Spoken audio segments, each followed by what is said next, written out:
EIL engineers India limited આ stock માટે view લઈએ, કારણ કે વોલ્યુમ બેઝડ બાઇંગ અત્યારે પ્રી ઓપનના સેશનમાં જોવા મળી. ઇનફેક્ટ એક સપ્તાહના રિટર્ન્સ જો આ સ્ટોકના એન્જિનિયર્સ ઇન્ડિયામાં તો લગભગ 27% પોઝિટિવ રિટર્ન્સ સ્ટોકમાં જોવા મળ્યા છે.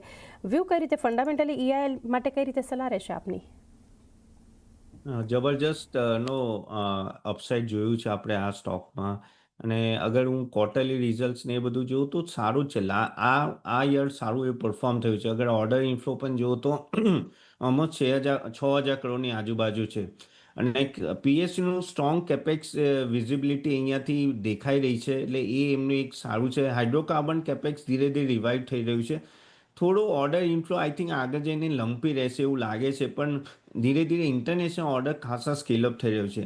અહીંયાથી એવું લાગે છે કે 15%નું CAGR ઓલમોસ્ટ રહી શકે એમ છે, અને માર્જિન સ્ટેબિલિટી 20% જેવો છે.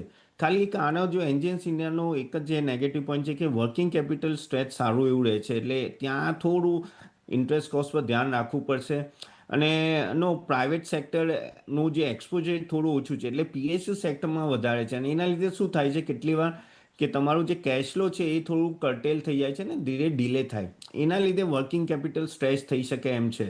Otherwise I think order book almost three times to 4 times એમનું એન્યુઅલ ટર્નઓવર છે. હવે બસ આ કંપની અગર જો એક્ઝિક્યુશન આવડે તો આઈ થિંક આ કંપની સારું પરફોર્મ કરશે. ઓફકોર્સ આઈ થિંક સ્ટોક સારો છે, એટલે અગર કોઈની પાસે તો જરૂર આ હોલ્ડ કરી રાખે, અને નીચે આવે તો ઓફકોર્સ બાય પણ કરી શકશે. વેલ્યુએશન આઈ થિંક હમણાં રિઝનેબલ થોડા લાગે છે.